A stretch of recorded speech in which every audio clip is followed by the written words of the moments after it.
Okay, so what we found in lab is that if you graph the force versus the mass, if you vary one of the masses in your system, so you have basically two objects, here's mass 1, here's mass 2, we set the distance between them to be a fixed value, and we vary the mass, we find the force of gravity is directly proportional to the mass. So we can say that in this case, the force of gravity is proportional to the mass. If you double the mass, you double the force of gravity. Okay, in the second part of the experiment, we kept the masses constant and we varied the distance between them. And you found that as the distance got bigger and bigger and bigger, the force of gravity got smaller and smaller and smaller. So this leads us to believe there's some sort of inverse relationship. So if you did your transformation, you probably figured out that graphing the force versus 1 over the distance didn't quite do it, but 1 over the distance squared did indeed give you a direct relationship. And so in this case, we can say that the force of gravity is proportional to 1 over the distance squared. So this is called an inverse square law, and these are very important in physics. There's lots of them. So taking these two things together, realizing that the force is proportional to one mass and it's symmetric, it's proportional to the other mass, and it's proportional to 1 over the distance squared, we can put together what we call the universal law of gravity, which is that the force of gravity, the force of attraction between any two objects, is not just proportional to, but it's equal to the product of one mass times the other mass. It's inversely proportional to the distance between them squared, and there's some constant of proportionality. There's some slope to this graph, which we call G, the universal gravitational constant. So this is how we describe gravity. This is what Newton proposed as a description of gravity. We call G, it turns out that in the units we currently use, G has a value of 6.67 times 10 to the negative 11 Newton meters squared per kilogram squared. So that's just because of the units we use, but this is what we call the universal law of gravity. As far as we can tell, it works everywhere in the universe. It's not just on Earth. So this relationship we're going to use and we're going to explore in some problems. We're going to give you a couple of values and see if you can find the other.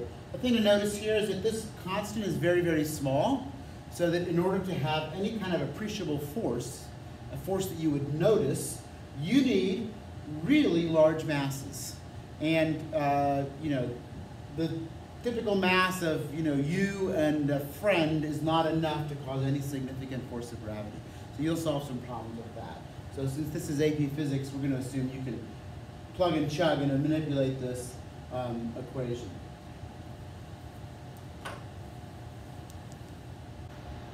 Okay, so now we understand how to find the force of gravity between any two objects.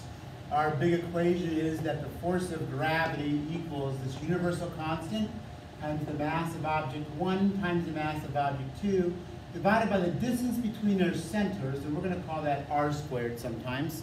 Sometimes we call it d squared, in this case r squared.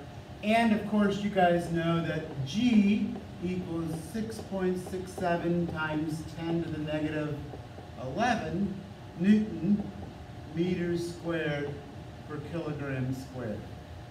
So that's our universal law of gravity. Now, we live on Earth, and so we do lots and lots of problems on Earth. So we are very interested in finding the force of gravity between objects around Earth. So for example, if I have a marker right here, I might want to know what is the force of gravity on this marker pulling it towards Earth. And so we've got to work that out. So imagine Earth as a sphere. It's pretty darn close. It's not exact, but it's close. The Earth has a fairly large mass. It's 5.98 times 10 to the 24th kilograms. And the radius is about 6.37 times 10 to the 6 meters. And this has an uncertainty of about 10,000 meters. So plus or minus 10,000 meters in the radius of the Earth. So what we want to do is we want to find the force of gravity between an object of the Earth and some object on the Earth. So this object here, this is the mass of the Earth, and this is some little So a marker, you, a car, a brick, who knows? And we want to find the force of gravity between those two. So this R, the distance that's used in the equation for universal gravity, is the distance between the centers of the object. So if I want to find the force of gravity on my mass right here, I'm going to do it as follows. The force of gravity on my mass will equal G, the mass of the first object, which is Earth. So I'm going to write that as the mass of the Earth. So I'm going to use E for a subscript for Earth, times the mass of my object, I'm going to use lowercase m for that, divided by the distance between our centers squared. Now, remember, the radius of the Earth is uncertain to about 10,000 meters. So does it really matter if the center of my marker is 2 meters above the floor or 3 meters above the floor? It doesn't really matter. As long as we're within sort of, 5 or 10,000 meters of the surface of the Earth, adding the height of our object above the surface of the Earth doesn't really change the distance between the centers of the objects. Okay? So the Earth is so large that adding a meter or two to this distance doesn't really make a difference because it's smaller than the uncertainty here. So basically, when you're finding the force of gravity on an object that's in the proximity of Earth's surface, you just have to use the radius of the Earth as the distance between their centers. And that'll give you a very good approximation. So what I'm going to do here is put the radius of the Earth, and that is squared. So I can ignore the very small extra distance due to my object being, a couple of feet or even 100 feet above or below the surface of the Earth. All right, now, this would be how I would do it, and I could grind out the numbers, and I could find the force of gravity on a 5-kilogram marker. What if I was doing a 100-kilogram person, and I wanted to find the force of gravity on them? Well, I would still use G. I would still use the mass of the Earth. I would still use the radius of the Earth squared. The only thing that would change is m. So, since all of our calculations in the proximity of Earth's surface are going to involve these three quantities right here, let's go ahead and compute what those are. So these three quantities right here are always going to be used in any calculation of the force of gravity around Earth. So let's calculate that. So we can put those numbers in. And we did this in first year physics, but if you put in G, you put in the mass of the Earth, you put in R, the radius of the Earth squared, using these numbers, and G, it turns out that this part right here works out to a nice number that we already know.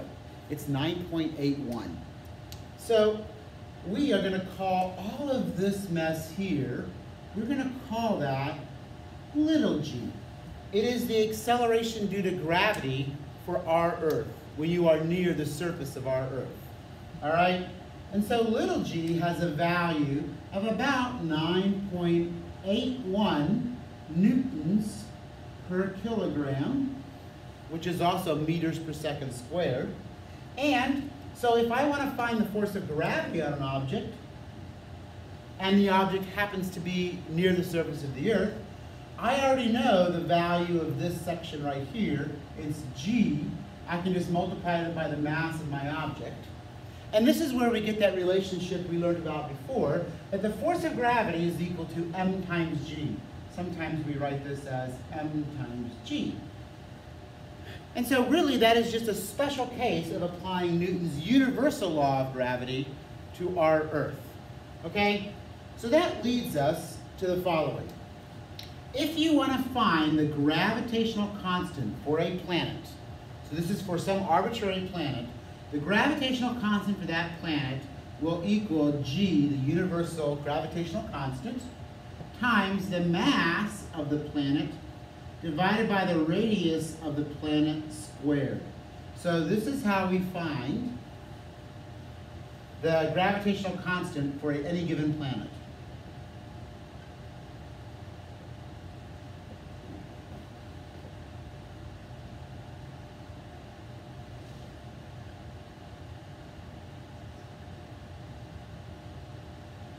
And really, it doesn't have to be a planet. It's really for any object. Now, it only works when you are at the surface of the planet or near the surface of the planet. And when we say near the surface of the planet, we mean that, changes in your height are a very small percentage of the radius of the object. Okay, so if the radius of the object is 1,000,000 miles, you know, being 1 or 2 miles doesn't really change it that much. Okay. By the way, this isn't real. It's not just any planet; it's really any object. So this also works for the sun. If you were to get near the surface of the sun, you could find the force of gravity on it and stuff. Okay. So once you know g, then finding the force of gravity in the vicinity of that planet, the force of gravity is just m times g. Once you found g, all right. So you're also going to solve some problems where you're going to be asked to find the acceleration due to gravity for a particular planet. So for example, if you want to find the acceleration due to gravity on the moon, you would need g, which is universal, it never changes, times the mass of the moon divided by the radius of the moon squared. And then you could figure out the acceleration due to gravity on the moon. Okay? So that should be enough to get you through the problems you're going to solve.